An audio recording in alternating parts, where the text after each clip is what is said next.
সেই মানুষ যারা পাহাড়ের বুক চিরে ফেলি।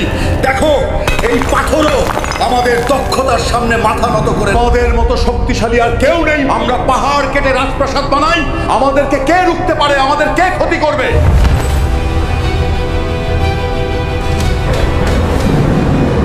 আমাদের কোনো অদৃশ্য ঈশ্বরের প্রয়োজন নেই। আমাদের এই দেবতারাই আমাদের উপাস্য। আমাদের পূর্বপুরুষরা যেভাবে এই মূর্তিগুলোর পূজা করেছেন আমরাও তাই করব। আমাদের কাউকে বোঝানোর দরকার নেই, আমরা কারো প্রলোভনে পড়ব না।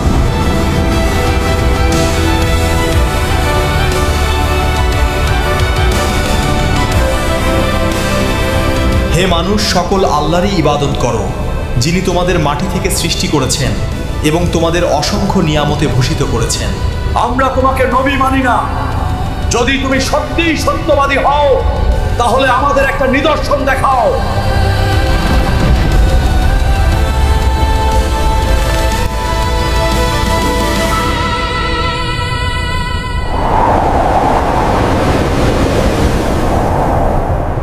হাজার হাজার বছর আগে আরবের মরুভূমির বুকে এক শক্তিশালী ও ধনী জাতি বসবাস করত, আর তাদের নাম ছিল কওমে সামুদ।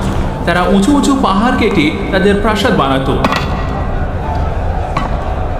উঁচু উঁচু শিলার মধ্যে তাদের ছিল বসতি। তাদের শরীর ছিল বিশাল, দেহ ছিল সুঠাম, আর শক্তি ছিল অপরিসীম। চারিদিকে তাদের ক্ষমতা, কারিগরি, অভিজাত্য ও গৌরবের নিদর্শন ছড়িয়েছিল। কিন্তু ক্ষমতা ও ঐশ্বর্যের সঙ্গে সঙ্গে তাদের হৃদয়ে অহংকারও জন্ম নিল, আর তারা বলতে শুরু করলো, আমরা কাউকে ভয় করি না। আমাদের মতো শক্তি পৃথিবীতে কারো নেই, আর না আমাদের মতো ধন সম্পদ কারোর কাছে আছে। সময়ের সঙ্গে সঙ্গে তারা তাদের প্রকৃত প্রভু মানে আল্লাহ রাব্বুল আলামিনকে ভুলে গেল। তারা নিজের হাতে পাথর কেটে বিশাল বিশাল মূর্তি বানালো, আর সেগুলোকে বলতে লাগলো, এগুলোই আমাদের আসল প্রভু। তারা বলল, আমাদের কোনো ঈশ্বরের প্রয়োজন নেই, আমাদের এই দেবতারাই যথেষ্ট। আমাদের পূর্বপুরুষেরা যেভাবে মূর্তি পূজা করেছে আমরাও তাই করব। আমাদেরকে কেউ বিপথে নিয়ে যেতে পারবে না। তাদের কণ্ঠস্বর প্রতিধ্বনিত হতো সমগ্র ভূমিতে, কিন্তু তাদের হৃদয়ে ছড়িয়ে পড়েছিল অন্ধকার। মিথ্যা বলা, চুরি করা, অন্যকে হত্যা করাই ছিল তাদের প্রতিদিনের কাজ।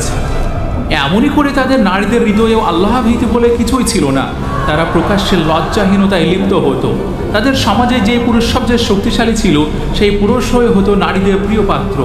এক নারী বলে উঠল, আমার হানিসকে খুব পছন্দ, কারণ সে খুব শক্তিশালী। আমার পছন্দ সমাহারকে, কারণ সে অপরাজেয়। এক নারী ঘোষণা করলো যে তোমাদের মধ্যে যে বিজয় হবে আমি তার সঙ্গেই বিবাহ করব। তারা নিজের মৃত্যুকে ভুলে গিয়েছিল, কিয়ামতের দিনকেও একেবারে ভুলে গিয়েছিল। ঠিক এমন এক সময়ে আল্লাহ রাব্বুল আলামিন এই বিপদগামী জাতির হিদায়াতের জন্য পাঠালেন এক নবী, হযরত সালেহ আলাইহিস সালামকে। তিনি সেই জাতিরই একজন ছিলেন, নেক ছিলেন, বুদ্ধিমান ছিলেন ও সত্যবাদী মানুষ ছিলেন। মানুষ তাকে প্রথম থেকেই চিনত এবং সম্মানও করত। তার জ্ঞান ও প্রজ্ঞার জন্যই সবাই তাকে শ্রদ্ধাও করত। লোকেরা বলতো, হে সালেহ, আপনি তো খুব সৎ মানুষ, আপনি খুব বিশ্বাসযোগ্য ব্যক্তি, আপনি অত্যন্ত বুদ্ধিমান। কিন্তু যখন তিনি তাওহীদের দাওয়াত দিতে শুরু করলেন, আল্লাহর একত্বের কথা বলতে লাগলেন, তখন সেই লোকেরা যারা একদিন তাকে শ্রদ্ধার চোখে দেখত, কিন্তু আজ বলতে শুরু করলো, হে সালেহ, আমরা তো আপনার কাছ থেকে অনেক বেশি আশা করেছিলাম। আমরা ভাবতাম আপনি অনেক বুদ্ধিমান একজন মানুষ। হে সালেহ, আমরা তো আপনার কাছ থেকে অনেক বেশি আশা করেছিলাম। আমরা ভাবতাম আপনি অনেক বুদ্ধিমান একজন মানুষ। এইভাবে শুরু হয়েছিল কওমে সামুদের পতনের কাহিনী। এক জাতি যারা শক্তিতে অহংকারী হয়েছিল আর আল্লাহকে ভুলে গিয়ে নিজে হাতের বানানো মূর্তিকে প্রভু বানিয়েছিল। তাদের মধ্যে একজন বলল, তুমি কি আমাদেরকে আমাদের দেবতার উপাসনা করতে নিষেধ করছো? তুমি তো এক অদ্ভুত নতুন কথা নিয়ে এসেছো। হযরত সালেহ আলাইহিস সালাম শান্ত স্বরে বললেন, হে আমার জাতির মানুষ, আল্লাহই তোমাদের প্রকৃত প্রভু। তিনি তোমাদের মাটি থেকে সৃষ্টি করেছেন এবং এই পৃথিবীতে বসবাসের সুযোগও দিয়েছেন। তাই তোমরা শুধু তারই ইবাদত করো আর তারই সাহায্য প্রার্থনা করো, কারণ তিনি সব কিছুর মালিক। কিন্তু হযরত সালেহ আলাইহিস সালামের এই কথা তাদের হৃদয়ে খুব একটা প্রভাব ফেলল না। জাতির নেতারা বিদ্রোহ করে বলল, তুমি তো আমাদের মতোই একজন মানুষ। যদি সত্যিই তুমি নবী হও তবে আমাদের সামনে কোনো নিদর্শন দেখাও আর প্রমাণ করো যে তুমি সত্যবাদী।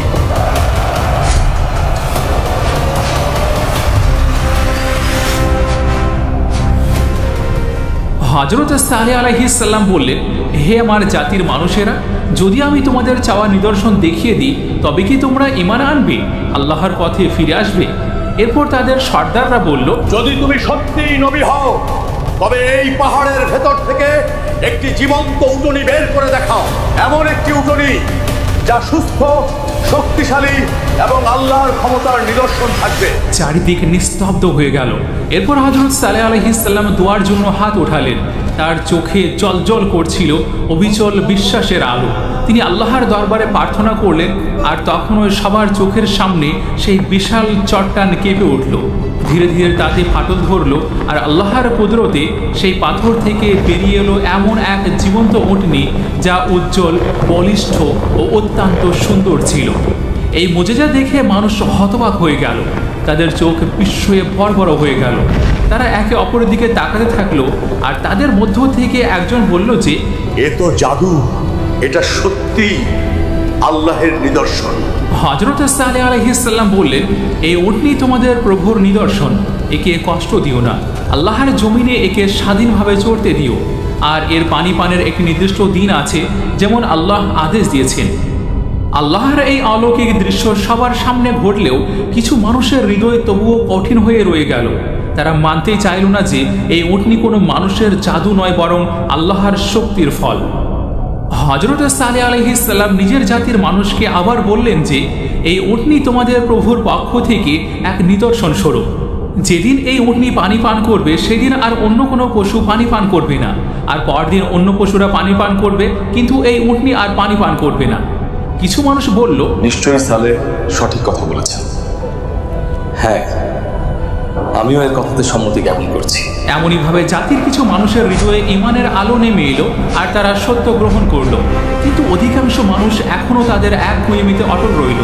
তাদের অন্তরে অহংকার, ঈর্ষা ও জেদ আরও বেড়ে গেল। তারা বলল যে, না না, আমি এখনো মানি না, এটা জাদু ছাড়া আর কিছুই নয়। হযরত সালেহ আলাইহিস সালাম বারবার সতর্ক করলেন, হে আমার জাতি, এই উটনি আল্লাহর আমানত, এর প্রতি বিদ্বেষ পোষণ করো না, এর ক্ষতি করো না। যদি তোমরা এর উপর হাত তোলো তাহলে আল্লাহর শাস্তি তোমাদের উপর নেমে আসবে। কিন্তু এক রাতে যখন আকাশে তারারা ঝলমল করছিল আর মরুভূমির নিস্তব্ধতায় ঢাকা ছিল, তখন কিছু মানুষ গোপনে ষড়যন্ত্র করল উটনিটিকে ক্ষতি করার জন্য। তাদের মধ্যে একজন তীর হাতে তুলে নিল, তারপর সেই তীর দিয়ে উটনির উপর আঘাত করল। সেই তীরের আঘাতে যখন উটনি আহত হয়ে মাটিতে পড়ে গেল, তারপর আর এক ব্যক্তি বর্ষা হাতে নিয়ে উটনির উপর আঘাত শুরু করলো, একের পর এক নির্মম আঘাত। আর এইভাবে সে অত্যাচারীরা হযরত সালেহ আলাইহিস সালামের উটনিকে হত্যা করে ফেলল। পরের দিন সকালে যখন সূর্য উঠল, তখন মানুষ দেখল যে উটনিটি আর জীবিত নেই। তারা আল্লাহর এক মহান নিদর্শনকে মুছে ফেলেছে। তারপর যখন এই খবর হযরত সালেহ আলাইহিস সালামের কাছে পর্যন্ত পৌঁছে গেল, তখন তার মুখে নেমে এলো গভীর বেদনা ও অনুশোচনার ছায়া। তিনি বললেন, হে আমার জাতি, তোমরা এমন একটা কাজ করেছো যেটা আল্লাহ তোমাদের কঠোরভাবে নিষেধ করেছিলেন। এখন তোমরা 3 দিন তোমাদের ঘরেই অবস্থান করো, এরপর আল্লাহর শাস্তি তোমাদের উপর নেমে আসবে। কিন্তু সেই কাফেররা হাসতে লাগলো আর বলল যে, দেখা যাক সালেহ 3 দিন পর কি বা হয়, দেখি কোন শাস্তি নামে আমাদের উপর। কিন্তু তারা জানতো না এই 3 দিনই তাদের জীবনের শেষ সময়। তারা তওবার দরজা নিজেরাই বন্ধ করে দিয়েছিল, আর এখন আল্লাহর হুকুম নেমে আসতে চলেছে। এমন পরিস্থিতিতে প্রথম দিন কেটে গেল, কিন্তু কিছুই ঘটল না। দ্বিতীয় দিনও পেরিয়ে গেল, আবার তৃতীয় দিনের শেষ প্রহরও আসছে। আর হযরত সালেহ আলাইহিস সালাম তার জাতির দিকে শেষবারের মতো তাকালেন। তিনি জানতেন এখন আল্লাহর হুকুম কার্যকর হবে। যে সামুদ জাতি একসময় পাহাড় কেটে প্রাসাদ বানাতো, যাদের শক্তি ছিল অতুলনীয়, আজ তারা ধ্বংসের মুখে। হযরত সালেহ আলাইহিস সালাম বললেন, হে আমার জাতির মানুষেরা, ওহ, যদি তোমরা আমার কথাকে মেনে নিতে, যদি তোমরা আল্লাহর নিদর্শনকে মুছে না দিতে, যদি তোমরা তোমাদের গুনাহ থেকে তওবা করতে। এরপর হযরত সালেহ আলাইহিস সালাম তার ঈমানদার সঙ্গীদের নিয়ে দূরের পাহাড়ের দিকে চলে গেলেন। আর তখনই নেমে এলো আল্লাহর শাস্তি। প্রথমে এক প্রচণ্ড গর্জন, এক এমন ভয়াবহ আওয়াজ যা আকাশ ও জমিনকে কাঁপিয়ে দিল। প্রতিটি দেওয়াল কেঁপে উঠল।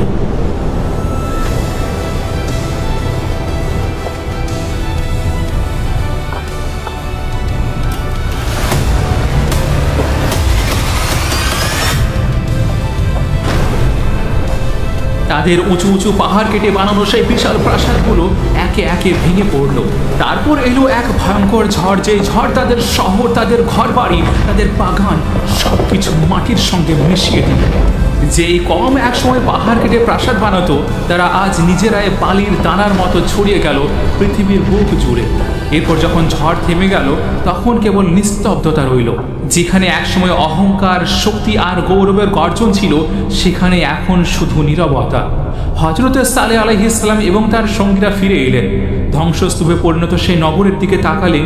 এরপর হযরত সালেহ আলাইহিস সালাম নিজের হাত আকাশের দিকে তুলে বললেন, হে আমার দয়াময় প্রভু, আমি চেষ্টা করেছিলাম তাদেরকে তোর পথে নিয়ে আসার জন্য, কিন্তু তারা নিজেরাই নিজেদের গুনাহে ডুবে গিয়েছে। এইভাবে সেই জাতি যারা একসময় পৃথিবীর সবচেয়ে শক্তিশালী বলে পরিচিত ছিল, কিন্তু তাদের অবাধ্যতা ও অহংকারের কারণে মুছে গেল পৃথিবীর মানচিত্র থেকে। তাদের শক্তি, তাদের সম্পদ, তাদের গর্ব সবই মিশে গেল ধুলোর সঙ্গে। এরপর হযরত সালেহ আলাইহিস সালাম নিজের ঈমানদার সাথীদের নিয়ে এক নতুন অঞ্চলে চলে গেলেন এবং সর্বত্র মানুষকে উপদেশ দিতে লাগলেন আর বললেন যে, হে মানুষ সকল, অহংকার করো না, আল্লাহর নিদর্শনকে অস্বীকার করো না, কারণ যেই মানুষ আল্লাহকে ভুলে যায় সে নিজে এই পৃথিবী থেকে মুছে যায়। আজও মাদায়েনুস সলের সেই পাহাড়গুলোতে রয়েছে তাদের চিহ্ন, যেখানে সেই জাতি একসময় বসবাস করত, যারা পাথর কেটে প্রাসাদ বানাতো, আর আজ সেই একই পাথর তাদের ধ্বংসের সাক্ষ্য বহন করছে। কওমে সামুদের কাহিনী শুধু এক প্রাচীন জাতির পতনের গল্প নয়, এটা মানুষের অহংকার, অবাধ্যতা আর ভুলে যাওয়া বিশ্বাসের করুণ পরিণতির এক অনন্ত শিক্ষা। আল্লাহ কাউকে শক্তি দেন, ঐশ্বর্য দান করেন, প্রজ্ঞা দেন, কিন্তু যখনই মানুষ সেই শক্তির অহংকারে নিজের স্রষ্টাকেই অস্বীকার করতে শুরু করে, তখন ধ্বংস নিশ্চিত হয়ে যায়। পাহাড় কেটে প্রাসাদ বানানো সেই জাতি আজ কেবল ইতিহাসের ধুলোয় লুকিয়ে আছে, কিন্তু তাদের কাহিনী আজও আমাদের মনে করিয়ে দেয় যে, যে মানুষ আল্লাহর দয়া ভুলে যায়, সে যতই বড় হোক না কেন, শেষ পর্যন্ত ধ্বংসই তার শেষ পরিণতি। তাই হে মানুষ সকল, স্মরণ রেখো, অহংকার নয়, বিনয়ই টিকে থাকে, শক্তি নয়, ঈমানই রক্ষা করে। আর আল্লাহকে ভুলে গেলে মানুষ আর মানুষ থাকে না, সে শুধু ধ্বংসের অপেক্ষায় থাকে। তো এটাই ছিল হযরত সালেহ আলাইহিস সালাম এবং কওমে সামুদের বাস্তব কাহিনী। আশা করছি এই কাহিনী থেকে অনেক কিছু শিখতে পেরেছেন। যদি এই ভিডিওটি আপনার পছন্দ হয়, তাহলে এটি আপনার ফ্যামিলি এবং প্রিয়জনের মাঝে অবশ্যই শেয়ার করবেন, হয়তো তারাও এখান থেকে কিছু শিখতে পারবেন। আমাদের এর পরবর্তী পর্বে আমরা আরও এক নবীর জাতির কাহিনী নিয়ে আসবো ইনশাআল্লাহ। ততক্ষণ পর্যন্ত আপনারা আমাদের সঙ্গে জুড়ে থাকুন।